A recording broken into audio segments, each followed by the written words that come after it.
So hello everyone, and welcome to this workshop, Sitting on Fences, the Intersections of Sex, Gender, and Sexuality. This is being held as part of UQ's Diversity Week, and I'm presenting this particular workshop on behalf of the UQ Queer Collective, which is an independent group operating on campus to provide a support and voice for queer staff and students. My name is Cody Price. I'm a second-year science student here at UQ. I was chosen to present this workshop because my sex, gender, and sexuality are all just a little bit ambiguous. So I spent a lot of time thinking about this.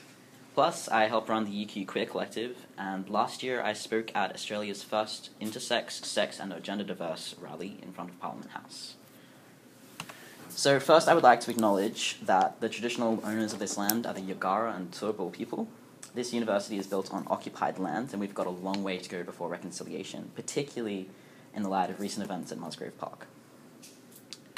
Okay, so it's important that this workshop be a safer space. If you're feeling uncomfortable because of anything under discussion, please let me know. You are not required to participate. And if you feel like you want to leave and come back later, that is also okay. And if you feel like something I'm saying is offensive or ignorant, please call me on it. I'm quite happy to be corrected. And I am going to be asking for people's thoughts and contributions as part of this, so if you're going to speak, please be mindful of other people in this room and that they may have different experiences and identities to you, basically. Okay, so the first section of this workshop will be kind of a queer 101, and then I'll get into talking about the more interesting ways in which sex, gender, and sexuality intersect in our community and in society at large. Okay, so let's talk about gender. On this slide, you should see a bunch of different genders, maybe some you haven't heard of before. Some of these overlap in some ways and are different in others. There are some popular terms missing from this list, like gender fluid and two-spirit. But I like this figure because it doesn't just represent like male, female, and third option, which is something that is done. So some people feel like they are both male and female, and often these people like to use the term androgyny. And some people feel like they're neither, which could be neutrous or genderless. And some people feel like there's something else entirely, a third gender, which like some of those people like to use the word genderqueer. And some people feel like they're all of the above, which is the white pangender. And some people, any combination of those terms. Basically, I hesitate to define them further, basically because they are personal identifiers, and depending on who you are and your identity, you relate to these terms in different ways. Yeah. So let's have a survey. Raise your hand, and again, you don't have to, if part of your gender identity is male. And put them down. And androgyny.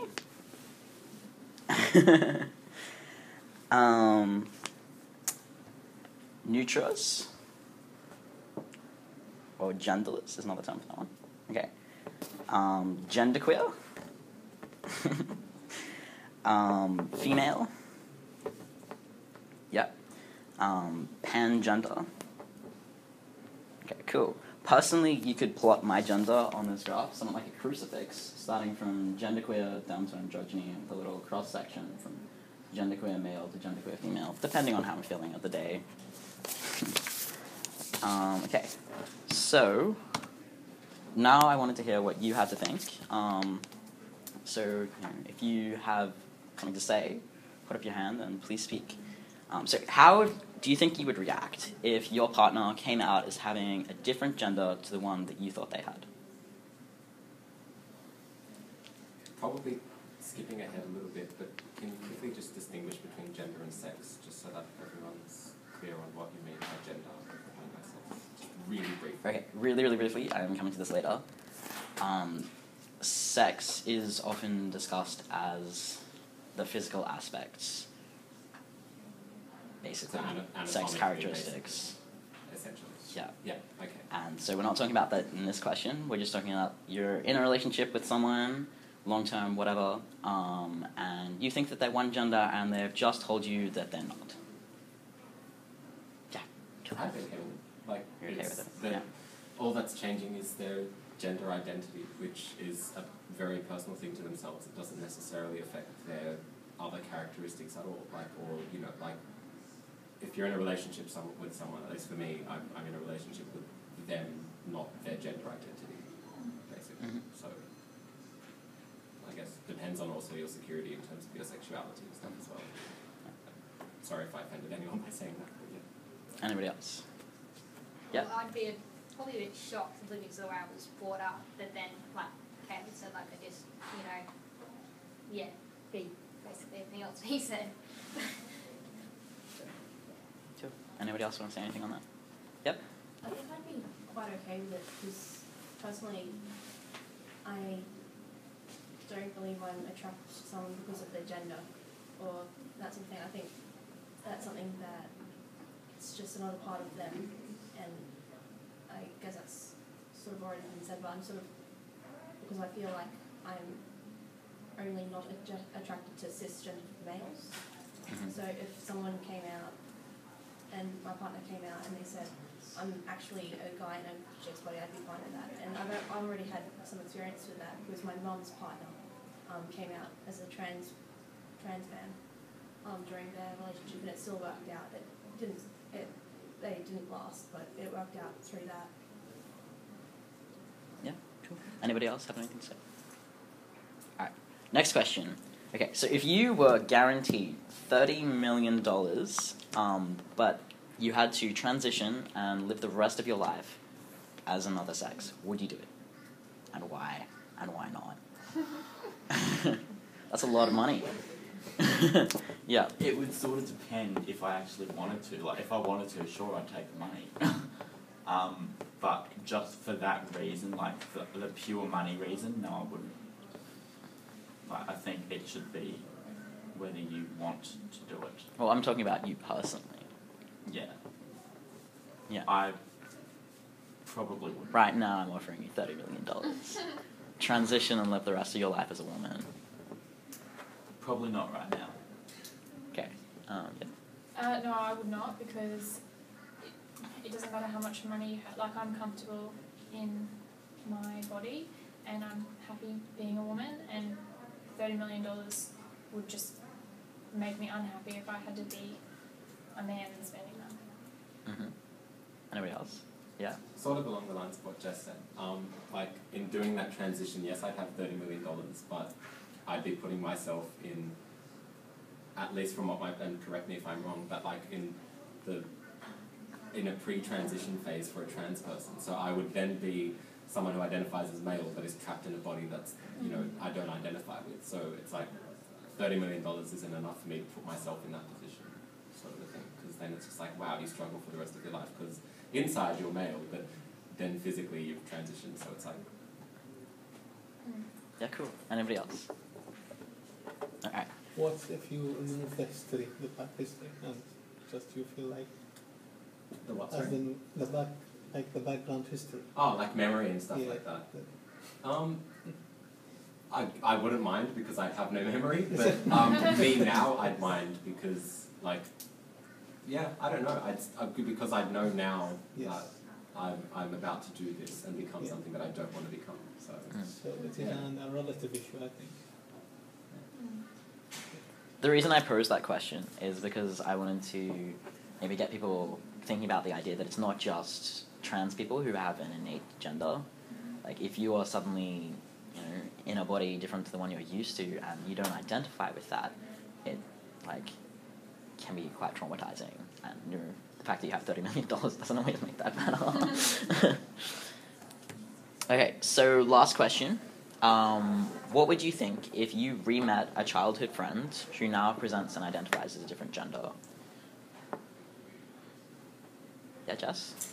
I'd probably be more interested in being friends with them than I would have if I just met them and they'd been normal, because I, you know, love people who have things happening, and yeah, I'd be very excited. Yeah. Would you think about them differently, like in terms, would you think about like your childhood interactions with them differently? Like, would you see it in a different light? No, I wouldn't. I would still remember them as the same person, but I'd just try and be really supportive for them now, and you know, make sure that they knew that I was cool with it and understood and wanted to do everything I could to help him. Anybody else? Awesome. Okay. Yeah. So in our society, many people are not even aware that there is a difference between sex and gender, let alone what form that difference takes. More progressively, some people say like sex is between your legs and gender is between your ears, or like sex is physical and gender is socially constructed. But even the understanding that sex as male or female may not necessarily correspond with a male or female gender is limited, because sex is not an immutable binary. There are multiple physical sex characteristics commonly used to describe sex. Primarily, there is chromosomal sex, so you think about XX, XY, but also the less common combinations, which are XO, XXY, XXX, or like it goes on, there's a lot of them. Gonadal sex, so you're thinking about like ovaries and testes. Genital sex, things like clitoris, vagina, and penis. Hormonal sex, which is estrogens and androgens. And there's a whole host of secondary sex characteristics, such as breast growth, beard growth, body hair, and deeper voices and higher voices. And the lie of binary sex is that these multiple characteristics are immutable and must always go together in set ways. In reality, many of them can be changed, erased, and they may appear independently in different combinations. And yet, despite the fact that many of these traits are not readily visible to us, if I'm looking at Lawrence over here, like I can't see his genitals or his chromosomes, sorry to pick on you, or his hormones or anything like that, I can't see them. And yet every single day, like we classify each person we meet into one of two categories based on like a small visible number of secondary sex characteristics, and we just assume that everything else holds true. Yeah, so this process starts at birth. Based on the appearance of an infant's genitals, the doctor says, it's a boy or it's a girl, and you have like a whole host of pink or blue things for the rest of their lives. They get an accompanying gender along with their assigned sex. But what happens if the infant's genitals do not meet societal binary sex standards? These children are considered intersex, and they actually often get surgery performed on them to make their bodies more socially acceptable. The child is rarely informed of their surgery, and if they find out later, it's because usually they're presented to their doctor or medical practitioner with some kind of complication, like a urinary tract infection. That's a pretty common one. Yeah. And while some intersex people may prefer to have this surgery, it's a highly subjective and personal decision, and will be driven mostly by the gender identity that they grow to develop. Many intersex advocates believe that only the intersex person can make such a life-changing decision, and that for doctors to force their decision on a non-consenting child is not only arrogant, but cruel. Yeah, so there are many different ways to be intersex. Many bodies vary from binary sex in ways that aren't visible externally and are rarely diagnosed at birth. And while some people prefer to restrict the number of conditions that make one count as intersex, a broader definition would be a person whose body has a mixture of primary and secondary sex characteristics that do not match binary sex standards, occurring independently of any intervention, which is where intersex people are different from transsexual people, which we'll come to later. And not everyone who meets that criteria will identify as intersex, which is important, and that happens for a variety of personal reasons. Yeah. A good example of this is Klinefelter syndrome, the one I talked about earlier, where someone has chromosomes which are XXY. 1 in 500 people raised male have Klinefelter syndrome. It's incredibly common, but they don't often find out about it, and mostly when they do, it's because they've come to a fertility clinic because they're having trouble reproducing, or because they may have developed gynecomastia, which is breast tissue growth in males. Yeah. So some intersex people are okay with the way they're assigned at birth, others aren't. People in general, intersex or not, who don't identify with the sex and gender they were assigned at birth, may choose to identify as transgendered. And there is a more broad umbrella term, which is trans asterisk, pronounced trans. Yep. In contrast, people whose gender identity does match their assigned sex and gender are termed cisgender, and cissexual. Yeah.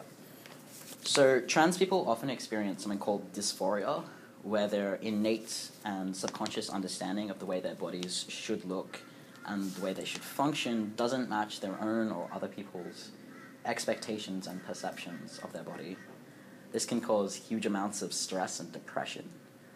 Dysphoria and, along with the not so great understanding of trans people in our society, leads to a suicide rate that's actually so stupidly high that 50% of trans people currently alive have a suicide attempt somewhere in their past. Yeah, so understandably, a lot of trans people seek to combat dysphoria and misgendering by modifying their own sex characteristics or the appearance of these. Unfortunately, access to hormones and surgery is a tightly controlled process by doctors, psychologists, psychiatrists. And people who do choose to do this or want to do this at some point in the future, that is where the term transsexual comes in. It's different to trans or transgendered. Not all trans people choose to become transsexuals. Yeah. And they may choose to take hormones like estrogens or androgens or blockers thereof, and they can have a huge range of effects, including lowering voice pitch, breast growth and shrinkage, a change of genital shape and function, body fat distribution patterns change, and it can promote or limit muscle growth, and there is actually a surprising amount of emotional changes that go along with it, and even things like sense of touch and smell. Trans people have reported that when they take hormones that those things change and their relationship with those things change. Yeah. They also may choose to have surgery to change their primary or secondary sex characteristics. Yeah. So it's fairly common, and I think a couple of people used this earlier, to hear trans people referred to as a woman trapped in a man's body, or trans men referred to as female-bodied. I don't really recommend this. The most sensible way to refer to sex is that a male body is a body belonging to a male. That is someone who identifies as male. And a female body is someone that belongs to someone who is female. And genderqueer bodies belong to people who are genderqueer, androgynous bodies to people who are androgynous, so on and so forth. And, because the fact that these sex traits are so easily modified or destroyed, we don't stop referring to women as women when they go through menopause. They're not having periods, they may not be able to reproduce, but they're still women. And, if a soldier happens to have his penis blown off by a mine, he's still a man. We don't define sex based in those ways for cisgendered people, and it makes no sense to apply those to transgendered people. Anyway, regardless of someone's status as cis or trans, they should be referred to in the gender-specific or non-specific way they choose. Unless you are told otherwise by that person, men should be referred to with pronouns such as he, his, and him, women with she and her, and non-binary people with gender-neutral pronouns such as they, them, and theirs, or sie and hier. For more information on this, there's a workshop tomorrow called What Isn't a Pronoun? How Pronouns Refer to People and Their Identity. It's in this room at the same time, presented by Bismuth Hurden. Okay, so now that we've covered the basics of gender and sex, let's talk about sexuality and attraction. Once you step outside of the gender binary, it suddenly becomes a lot more complicated than gay, straight, or bi. And I think it's worthwhile stating that based on our assigned sex and gender, we also receive a sexuality from the culture that we're raised in. So let's open this up again. When you were growing up, what kinds of people did you think that you were meant to be attracted to? Yeah, good. Anything else? What types of women? What do you mean, what types of women? Did you think that you were meant to be attracted to women of a certain age, women of a certain class background? Probably similar to my own, I guess. Yeah. And women-looking women. What about women For of lack of better word. women of a certain race? As in women, as in the stereotypical binary woman. Women of again, everything similar, race, class, everything like that, similar to me, Yeah. I guess, pretty much. Yeah. And Anybody else want to jump in on this one? Tall men. Tall man, Yeah. dark and handsome. Yeah. Yeah. Okay. Yeah. What about people with disabilities? Did you think that you might grow up to fall in love with someone who had a disability? No. Okay. What about things like BDSM? And if you, when you're little kids, have this little fantasy relationship which involves lots of leather? No? Okay, what about, like, did you think that you might be asexual or aromantic? Like, when you were a little kid, did you think that was that an option? What is asexual and aromantic? People who don't experience sexual attraction or romantic attraction to other people. Yeah. Come into that later as well. Okay. So our sexuality can be trained and has been trained from birth towards normative attractions. You know, a white man in England is taught from birth that the object of his sexuality is a thin, white, non-disabled cisexual woman. The reason why coming out is almost a universal experience of people with non-normative sexualities is because it represents a rejection of social conditioning. As an older person, how has your perception of your attraction to other people changed? That's a good question. No, yes. When I was younger, like a lot younger, like little, I sort of had crushes on on my grade 3 teacher and on that sort of thing. And I didn't know it was strange, but I didn't think I was a lesbian. I thought I'd just become attracted to men when I'm older.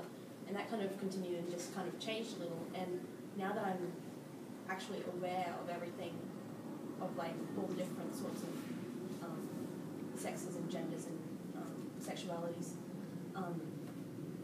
it's a lot easier to kind of understand why I'm attracted to someone that isn't really what I was expecting to. Mm-hmm. Anybody else want to comment on that? Okay. I'm still kind of, I guess now that I'm older, I'm open to being attracted to someone that isn't in my stereotype of who I should be getting with, you know, so, yeah. Does anyone who has a non-normative sexuality want to comment about how they challenged that, and like, was there a process for them dealing with that? That's okay. Okay, so not everyone does challenge their sexuality, and not everyone who does challenge their sexuality finds that they have a liberated sexuality which is non-normative. You know, it's sometimes people who consider themselves heterosexual look at that and they challenge that, and then they find that they are in fact heterosexual, and that's a term that works for them. That's okay.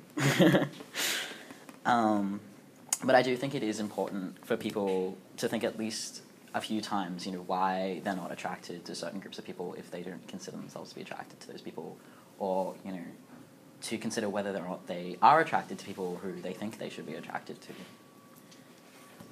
Yeah. So let's talk about asexuality.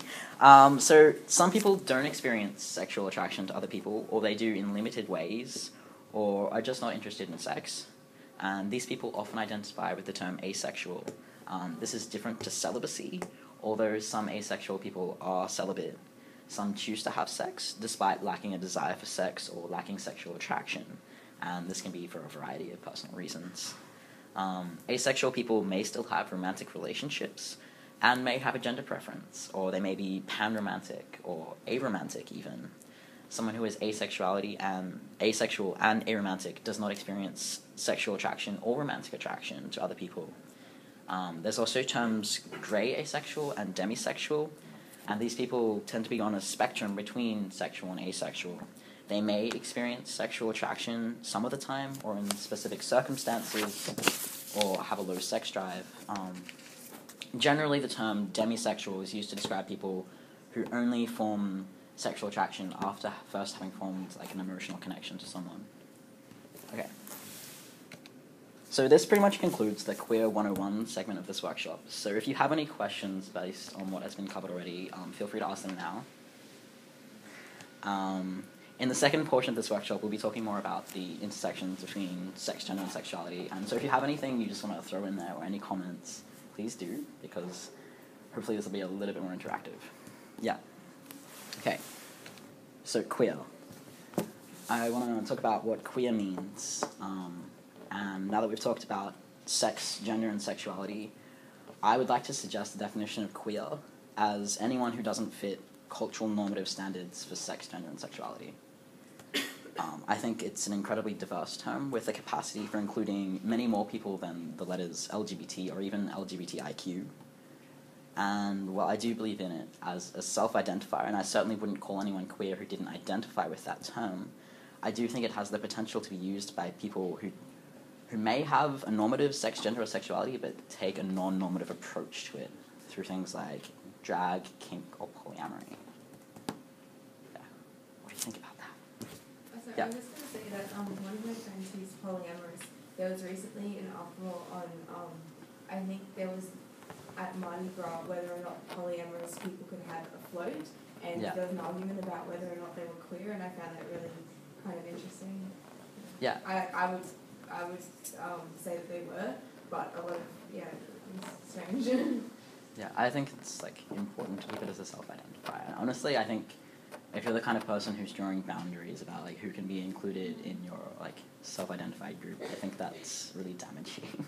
And it happens lots of the time, like gay people, bisexual people, trans people, intersex people. It's like, well, no, this is how you be these things, and you're not that because you don't meet the way I do. Because it was about sort of celebrating diversity and sexuality, right? But it wasn't about saying you're not queer, like yeah. Anybody else? Yes. Can I just do the Facebook like thing? I've never actually considered the second or third one in that case. And yeah, I really like that.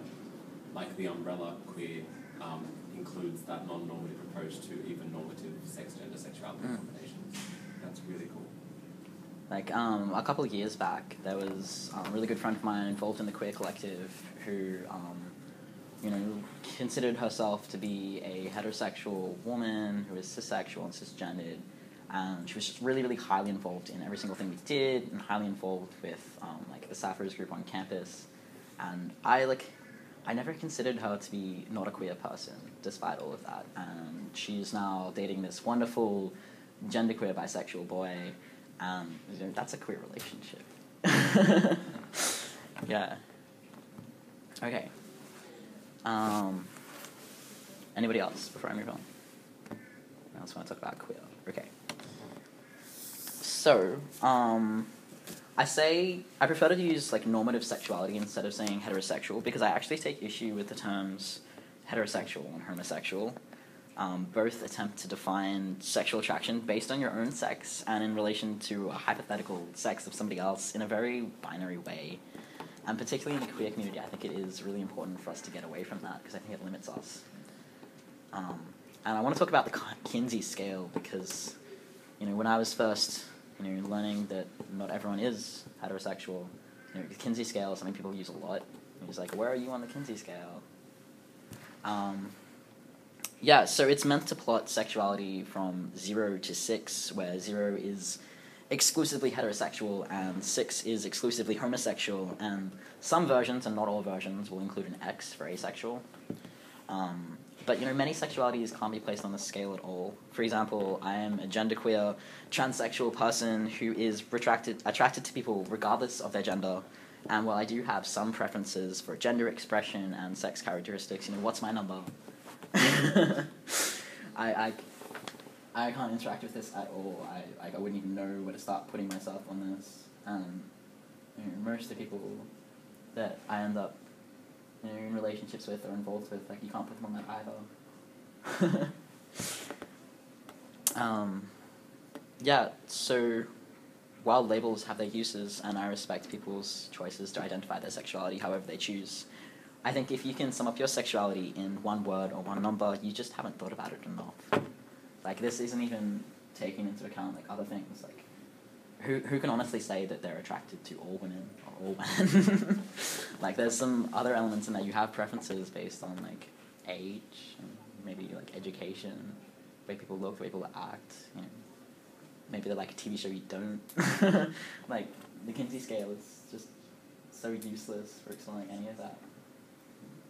Yeah. Anyone want to comment? What do you think? Okay. So I wanted to talk about gender in a little bit more depth, and I apologize if this gets a little bit theoretical. So I think a lot of the gender theory from the past couple of decades likes to focus on the idea of gender as an artificial concept. There's a lot written by people like Judith Butler, who is amazing, and I respect a lot of her work, who talk about gender as a performance. And I think I partially agree. A lot of our appearance and behavior is based on our understanding of gender and, like, our, that gender's place in society and other people's expectations based on that. I do definitely agree, like, a lot of that is a performance. But I don't believe that gender is created purely through socialization. And the way I like to think about this is, if a trans woman is raised from birth to see herself as a man and is told by everyone else around her that she is a man and that she has to act in certain ways, how did she arrive at the understanding that she is a woman if there is not something innate about gender? I think that's a pretty good way to think about it. So I'm much more of a fan of Julia Serrano's explanation of gender as a socially exaggerated biological phenomenon. It's something that meshes with my own experiences.